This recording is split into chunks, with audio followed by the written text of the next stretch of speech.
Hey, it's NPR's Book of the Day. I'm Andrew Limbong. The novelist Aisha Muharrar describes the journey her protagonist takes in her new book like this. She says, it's a long journey to feel a feeling. It's an interesting way to frame her novel, which is called Loved One, since it opens at a funeral. But grief takes its time, right? It sort of works through you at its own pace. After the break, Muharrar talks to NPR's Juana about slowing down the grieving process and really examining how it plays out differently in different people. This message comes from Wayfair. As summer winds down, make your home ready for the season ahead. Refresh your workspace with desks, bookcases, and office chairs for way less. Or make weeknight dinners a thing again with quality cookware that makes mealtime a breeze. Get organized, refreshed, and back to routine for way less. Head to wayfair.com right now to shop all things home. That's WAYFAIR.com. Wayfair. Every style, every home. Aisha Muharrar's debut novel, Loved One, chronicles a series of events in the life of 30-year-old Julia that just don't make sense. The story opens with a moment that looks and feels like one of the endless weddings Julia's been attending, except it's not. This perpetual wedding season was such a well-known truth about people our age that I could feel an awareness of it in the room as I stood up, clutching my own folded sheet of printer paper, and began to speak about my dear friend Gabe. It was one of the things I had to avoid saying in Gabe's eulogy, the obvious thing, that he was only 29 and his death was so sudden, by anyone's estimation, it would have been more likely I was speaking at the happiest day of his life. It's Julia's effort to understand her relationship with Gabe driving Muharrar's poignant and engrossing story. Aisha Muharrar joins me now. Welcome to All Things Considered. Thank you. So we meet Julia at Gabe's funeral, and Gabe was her first boyfriend. That romance didn't last, but their friendship does. Tell us, where was their relationship when Gabe died? Well, at the time that Gabe dies, their relationship is a bit of a question mark.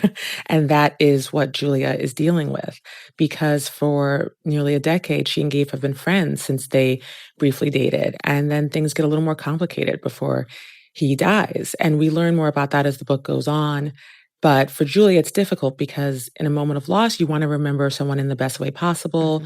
You want to be able to have closure.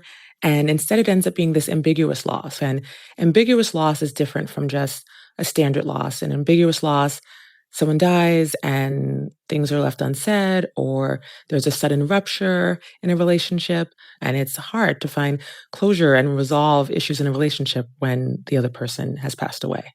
I mean, hearing you describe that and having read the book, I don't know many of us who haven't experienced some sort of ambiguous loss in our lives where things end for one reason or another, and you're spending all of this time trying to piece together in your mind why everything sort of took the turns that it did, what might have been reliving all of those little sort of uncertain moments. Why was that notion something that you wanted to explore?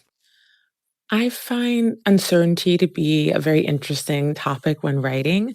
I knew that I wanted to write a book about grief that would not further depress people. Once I had the story, I was trying to find a way to include moments of joy and lightness and humor in it.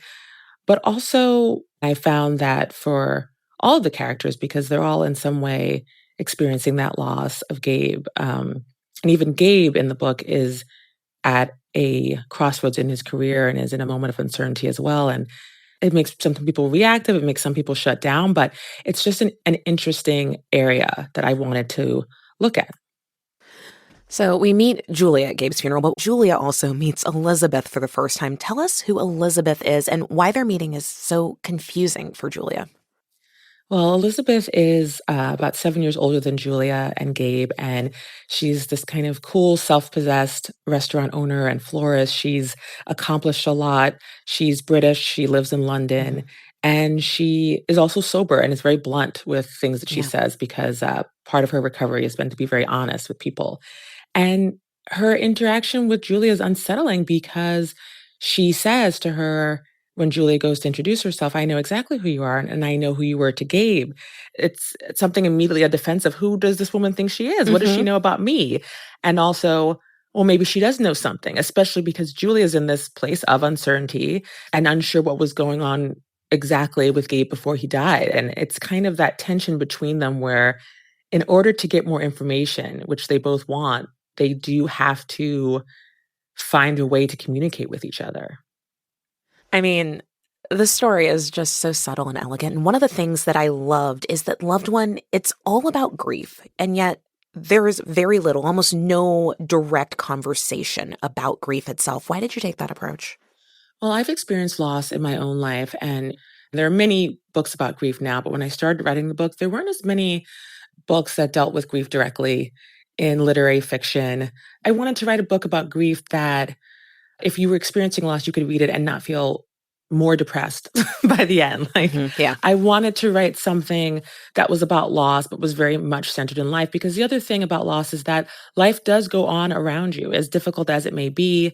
And I wanted to show that there were going to be other parts of Julia's life that were still going on, that Gabe had left, but the relationship question marks he had left behind were still there.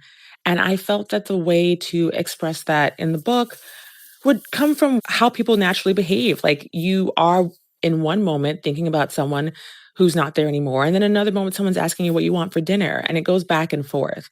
And I think a lot of that also has to do with the characters of Julia and Elizabeth. They're getting to know each other. So there's a limit to how much they would even reveal and how much they would go into their true feelings about what they're missing. So that relationship allows us to kind of be on the surface of the grief.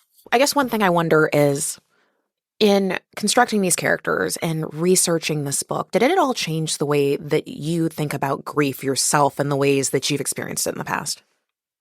Yes, well, absolutely, it did. I read the book that the famous Five Stages of Grief are about. Elizabeth Kubler-Ross wrote the Stages of Grief, and it's actually a common mistake that people think that she wrote that for the grieving, but she originally wrote that for the dying, people who were dying of a terminal illness and the stages that they went through. And then she wrote another book about grieving using those stages after she realized so many people were using it that way. And in that book, she talks about the different ways people grieve, how it's expressed. And I think it was a combination of two things. I was researching grief, but it also happened. I started writing the book after I'd experienced loss in my own life. And it was a season where I lost 4 people close to me. Oh. And then as I was writing the book, as his life goes on, there were other losses. It was during the pandemic. And I think what I learned is that in those years, yes, I think grief has touched all of us. And when I was writing the book, I thought of Julia's story as a long journey to feel a feeling, because it can take a while to fully feel everything that grief brings up. And it is those stages of denial, anger, sadness, it's all of that. But there's so many other things that come up. So I really want to slow down with that process with Julia and Elizabeth and just see how that plays out. I mean, Julia and Elizabeth over the course of the book build this pretty unlikely relationship between the two of them, with Gabe sort of at the center, even though he's no longer alive. How does the relationship that Julia builds with Elizabeth ultimately help her understand her feelings for Gabe? The very first glimmer of the idea came from a cab ride I took with a friend of mine, and her friend was dating my ex-boyfriend. And my ex had been, a pretty good boyfriend, no notes, very nice breakup, totally fine. But her friend was not having a good experience with him. And I think what Julie and Elizabeth are going through is something that any of us would experience. If you were in a room with someone who had dated someone you had dated, or if one of your exes was in a room with another one of your exes, where would they overlap? Would they agree about who you are as a person? And just being around Elizabeth causes Julia to look at Gabe in a different way, because this is someone who's had a completely different experience with him. We've been speaking with author Aisha Muharrar. Her new book is Loved One. Thank you so much. Thank you.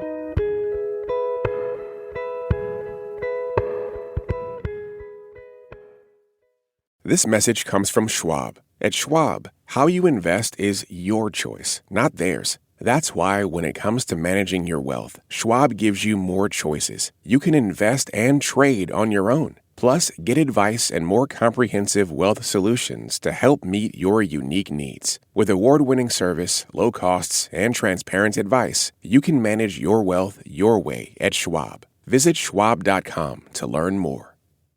Support for NPR and the following message come from IXL Learning. IXL Learning uses advanced algorithms to give the right help to each kid, no matter the age or personality. Get an exclusive 20% off IXL membership when you sign up today at IXL.com/NPR.